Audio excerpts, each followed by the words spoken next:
எல்லாருமே கேஎஃப்சி அப்படின்ற ஒரு கடையை கேட்டிருப்பீங்க. ஆனால் அந்த கேஎஃப்சியோட கதையை கேட்டிருக்கீங்களா? வாங்க அது என்னன்னு பார்க்கலாம். 1890 அமெரிக்காவில் இந்தியானா அப்படின்ற ஒரு இடத்துல பிறக்கிறாரு. இவருக்கு 6 வயசு இருக்கும்போது இவரோட அப்பா இறந்துடுறாங்க. அதுக்கப்புறம் இவரோட அம்மா தான் வேலைக்கு போய் இவரை பார்த்துக்கிறாங்க. அதனாலேயே இவருக்கு 7 வயசுல இருந்தே தானாவே சமைக்க தெரியும். 7வது வரைக்கும் தான் படிச்சிருக்காரு. அதுக்கப்புறம் பக்கத்திலேயே விவசாயம், பஸ் ஓட்டுறது இந்த மாதிரி வேலைகள் எல்லாம் செஞ்சாரு. ஆனா எதுவுமே அவருக்கு கடைசி வரைக்குமே கை கொடுக்கல. ஒரே ஒரு விஷயத்துல மட்டும் அவருக்கு ஆர்வம் ரொம்ப அதிகமா இருந்தது. அது என்னன்னா சமையல். 1930 கென்டக்கி அப்படின்ற ஒரு மாநிலத்துல ஒரு பெட்ரோல் பங்க் வைக்கிறாரு. அங்க வர எல்லாருக்குமே சாப்பாடு விற்க ஆரம்பிக்கிறாரு. அப்படி இவரோட 11 வகை மசாலா கொண்ட சிக்கன் மக்கள் மத்தியில ரொம்பவே பிரபலமாகுது. அதுக்கு பேரும் கென்டக்கி ஃப்ரைடு சிக்கன் வைக்கிறாரு.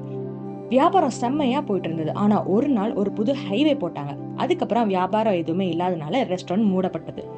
65 வயசுல இவர்கிட்ட $105 சிக்கன் ரெசிபி மட்டும்தான் இருந்தது.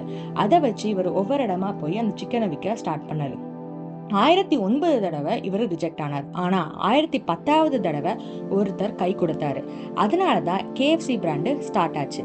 73 வயசுல அவருக்கு 600க்கு மேற்பட்ட பிரான்ச்சைஸ் இருக்கு. இன்னைக்கு 145க்கு மேற்பட்ட நாடுல 25,000 கேஎஃப்சி கிளைகள் இருக்கு. நீங்க எல்லாருமே கேஎஃப்சியோட லோகோல ஒரு பர்சனை பார்த்திருப்பீங்க. அவரு தான் கேஎஃப்சியோட ஓனர் ஹார்லன் டேவிட் சாண்ட்ரஸ். இதுல இருந்து நான் என்ன சொல்ல வரேன் அப்படின்னா, எந்த வயசுல வேணாலும் எது வேணாலும் அச்சீவ் பண்ணலாம். அதுக்கு இவர் ஒரு எக்ஸாம்பிள். ஏஜ் அப்படிங்கிறது ஒரு நம்பர் தான். நாம நினைச்சா நமக்கு பிடிச்சதை எந்த வயசுல வேணாலும் செய்ய முடியும். லைஃப்ல ஏஜ் ஒரு விஷயமே கிடையாது.